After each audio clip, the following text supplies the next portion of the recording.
Magandang araw sa inyong lahat. Ngayong araw na ito pag-uusapan natin kung paano mag-renew ng rehistro ng ating mga motor, pero bago yan inaanyayahan kitang suportahan ang ginagawa ko. Huwag mo palang kalimutan na ako ay i-follow at i-like at share na rin itong aking video. Unang hakbang na dapat gawin mo ay Xerox mo ang OR at CR ng iyong motorsiklo. Pangalawa, kumuha ka ng insurance na accredited ng LTO. Pangatlo, pumunta ka na sa emission smoke test, at pagkatapos mo sa smoke test pumunta ka na ng LTO para sa checking ng iyong motor.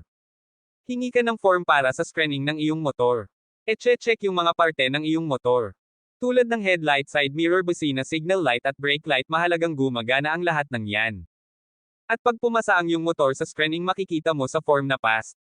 At pipila ka na sa loob para sa iyong bagong rehistro na OR. Bali ang gastos ko nga lang pala sa pag-renew ng rehistro ng aking motor mga idol ay nasa 1,258 pesos lang. Sana ay nakatulong itong munting video ko.